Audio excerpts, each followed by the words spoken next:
Welcome to this week's Videocast. We had a crazy weekend last weekend. As you know, on following YHH, we had lots of scores, lots of teams, lots of broadcasts, you name it. It was a blast to see all these great teams make it to state. Some of the favorites made it, and we had a few surprises. A few of the surprises we mentioned earlier in a story on our site. Woodbury AA comes in as a 15 seed out of 24 teams and makes it all the way to state. Hats off to the Predators.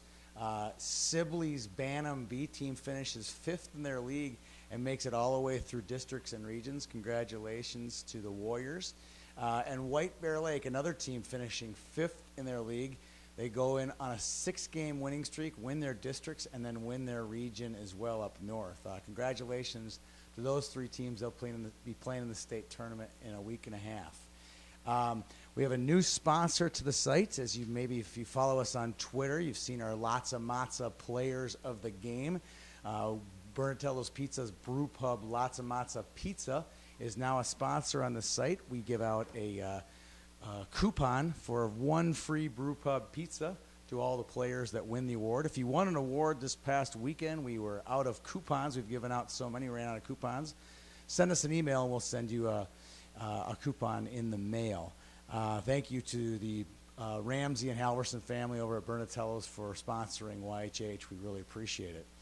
A couple players that we saw this past weekend that were off of our radar are definitely firmly on our radar. Jet Pesh from East Grand Forks, a peewee. What a great player he was. Every shift he was on the ice, it was entertainment, and not entertainment for the other team, if you know what I mean. Jake Anderson from Mankato, Bantam player. Number 14, he had a whale of a game in the game we broadcasted versus Edina on Sunday. And then finally, our last game that we broadcasted of the 8, we had White Bear Lake punching their ticket to the state in Bantam AA. Alec Will had an outstanding game, number 8. He had 2 great assists, and he made plays all over the ice. He was also our Lots of Matza player of the game in that game. We have a special guest today. In our second segment, Danny Ryan, a resident high school hockey historian and expert. He will join us, and we will go over our AA and single A picks. We'll also talk about a couple things we'll be covering this weekend. Between that segment and this one, we're going to do a little product highlight with Tim Slukinski from Warroad, Minnesota. Tim puts on some shooting camps in the summer, both up north and down here in the cities. And he'll talk about his camps and his expertise on shooting the puck and some of his background as a hockey player as well. I hope you enjoy the segments with Slukinski's, Tim and I, as well as our segment with Danny.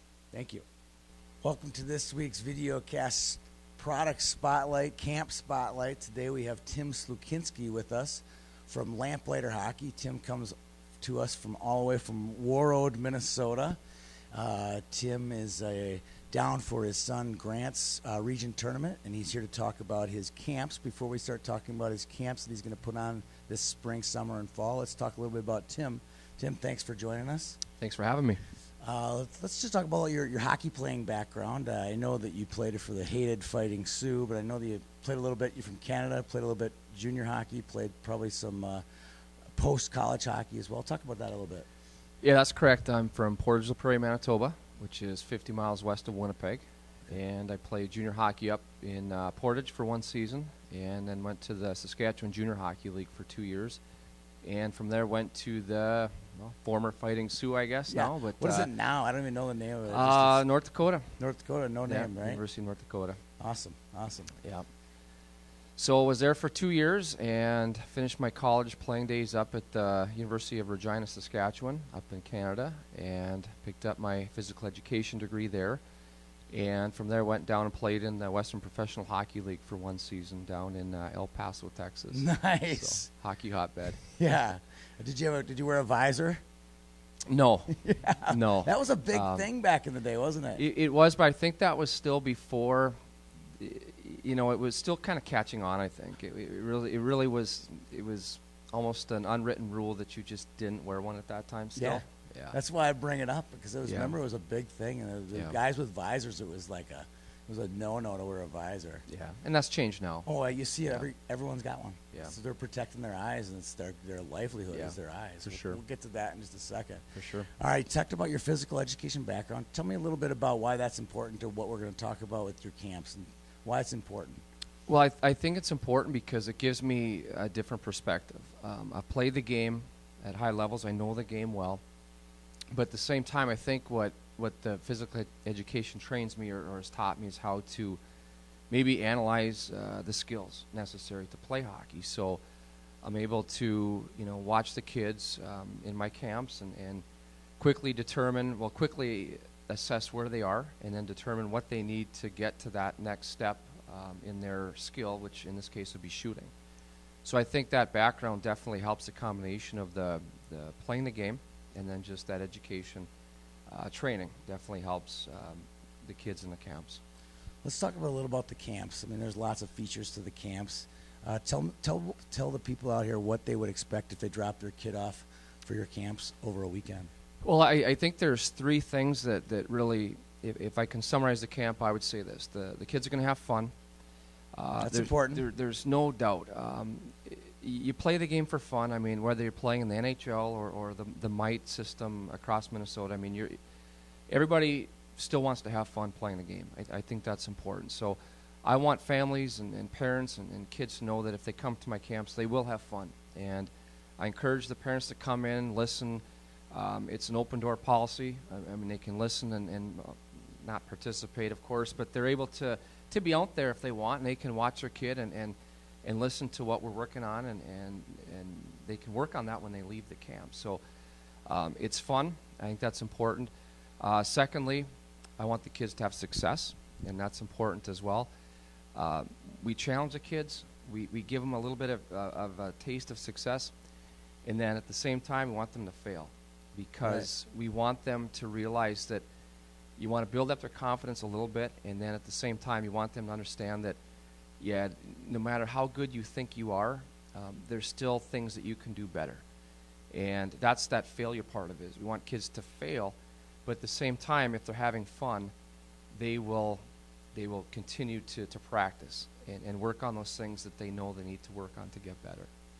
So speaking of failure, all you have to do is turn on a Patrick Kane video where he's stick handling around the pucks. Have you seen that video? Yeah, I have. It's amazing. Yeah. That's you might want to turn something like that on for a shooting to realize, okay, you guys are pretty good at this right now, but look how much better you could be. It's kind of that kind of thing, I would imagine. It is, and it's even for high school kids. I've had high school kids that good shooters, but it's easy to shoot 100 pucks and tell somebody that you just shot, 100 pucks or 10,000 pucks. But I can put kids through drills that you could shoot 100 pucks, and kids would benefit more from those 100 shots than somebody taking 10,000 shots, just taking repetitions. There's so much more that you can introduce into shooting drills that people have no idea that you can do. And that's the biggest thing, I think, is when people come to my camps, they realize, wow, I never thought that we could do this shooting pucks. But it makes you a better hockey player. Well, that's great. I think in part of the camp you do get a stick shooting weights, another product that you've invented, you and your wife Jenny have invented. Correct. Let's talk a little bit about the stick weight. There's two of them. We got one of them here. I've talked about it a couple times. Here's the big one right here. And then there's the smaller one. Do you have names for them besides big one and small one? Well, it's a 1 pound weight. We call that the mini. Then we have the 2 pound, which is the larger of the two that you held up. They work. I'll just tell you, they work. We use them up north. They come with the camp, so you sign up for the camps, and you get a stick weight to go with you. And the nice thing I like about that is that when the kids leave the camp, they have a souvenir reminder, right? So now, if that stick weight's in their hockey bag or their locker, I mean, it's a reminder of the things that we did in the summer training. So it's something that kind of, it stays with them, and it's something that if the kids use it, it works. I mean, I'll just tell you it works. Yeah, that's great. So let's wrap up the video and talk about, I'd be remiss not to talk about world, you guys have been on the spotlight, the world spotlight the last few weeks here in Minnesota, and we're just as proud. It doesn't matter if you're 6 hours away. Let's talk about, you obviously related to Gigi Marvin through marriage.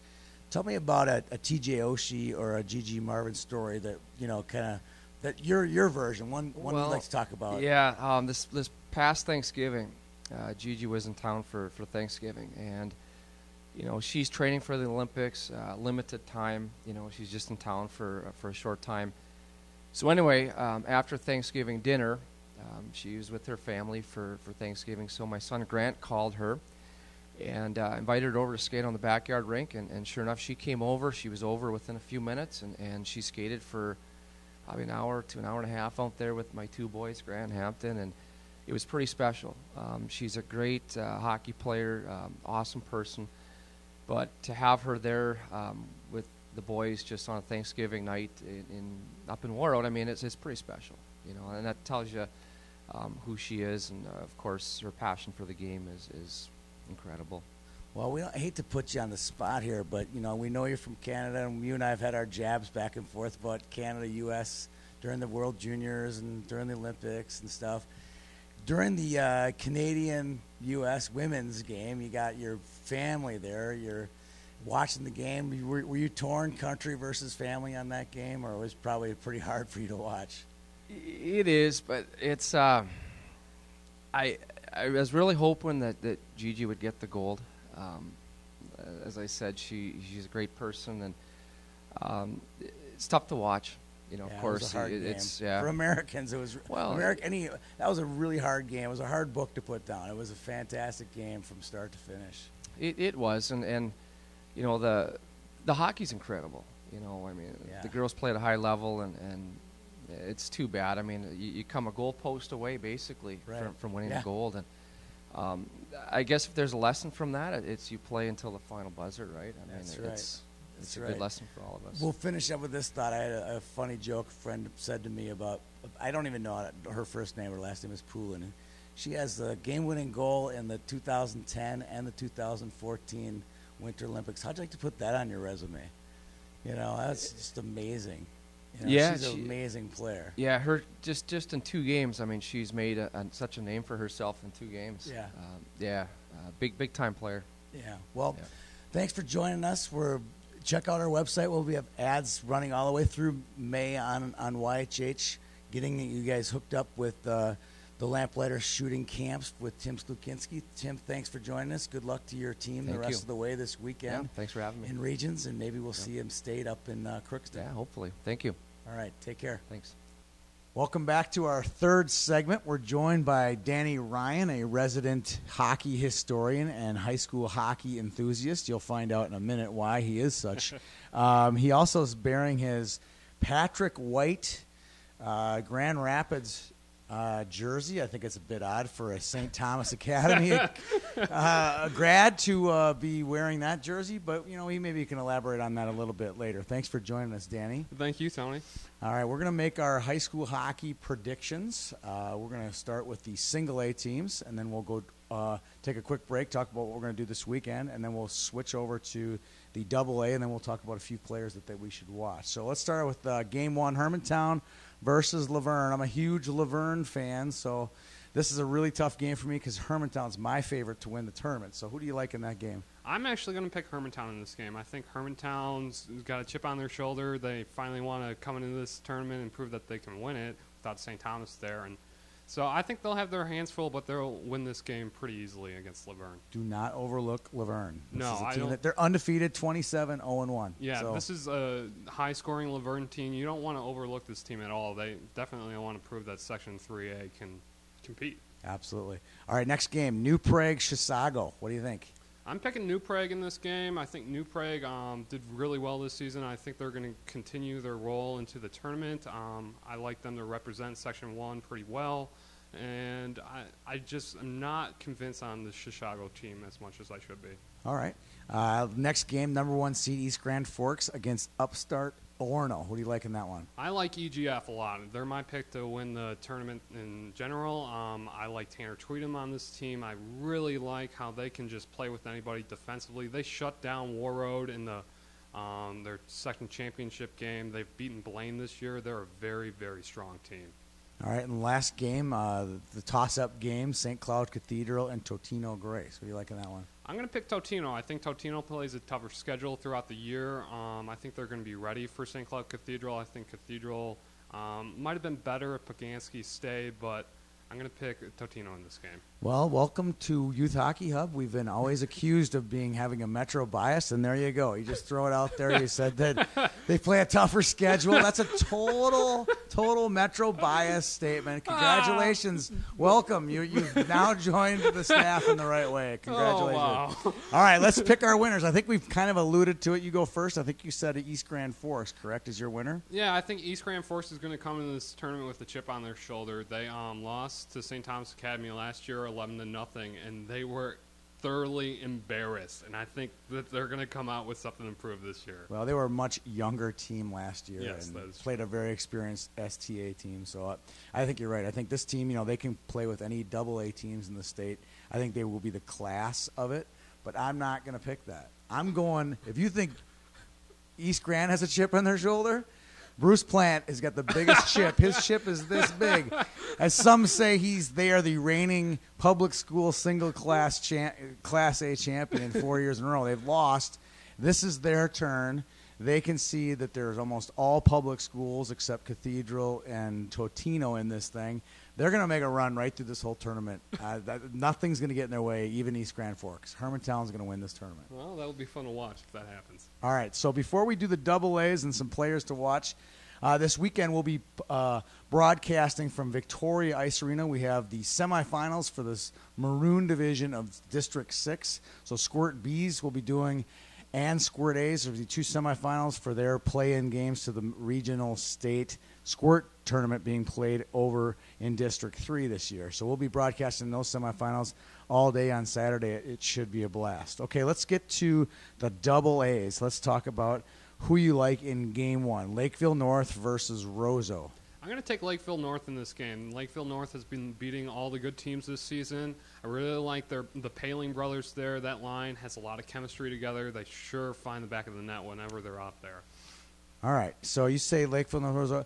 What about the fact that there's going to be 17,000 people in this rink and 15 will be cheering for Roseau? I think that's going to be a big deal. I think when you look at Lakeville North, they got a freshman goaltender that might get to his head a little bit. Ottinger. Oh, yeah. He's a heck of a goaltender. I don't think he'll be flustered one bit by that. I think that'll fire him up. All right, let's get to the next afternoon game, Eden Prairie versus Centennial.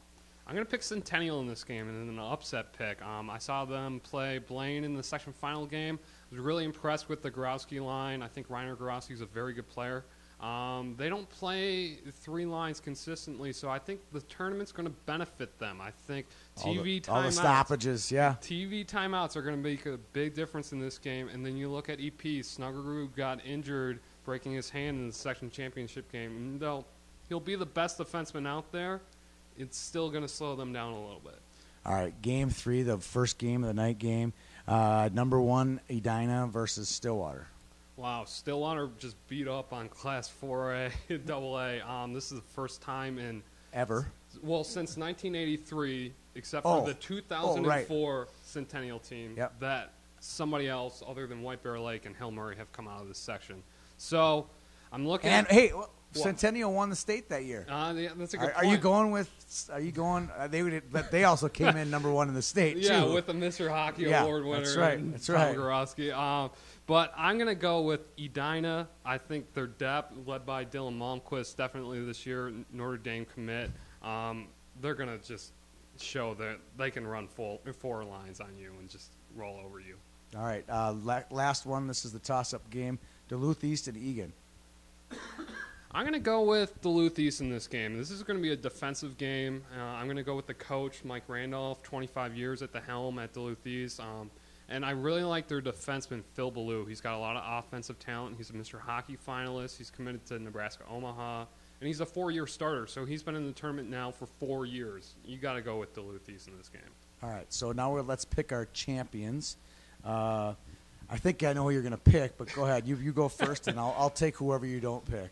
Okay, I'm going to pick Edina in this one. I think this year has kind of been one of those years that anybody could be number 1 in the state. And I think when a year like that happens, you go with the team that has the most depth consistently, and that is always Edina, and I'm going to pick them in this game. Strength of schedule, 4 lines. Yeah, I mean, how many D1 guys do they have on that team? It's just Possibly everybody. Yeah, that's true. So I see that as a good pick, but I'm going to go against you on this one. I'm going Lakeville North. They have just as good a resume, just as good a pedigree. They got D1 kids from top to bottom on their team. Yes. I think that's a definitely likely be the matchup is going to be Edina Lakeville North in the final. And I think Lakeville North is going to win. Either way, it's going to be a fun game. All right, let's talk about a few players that we should watch for in the tournament.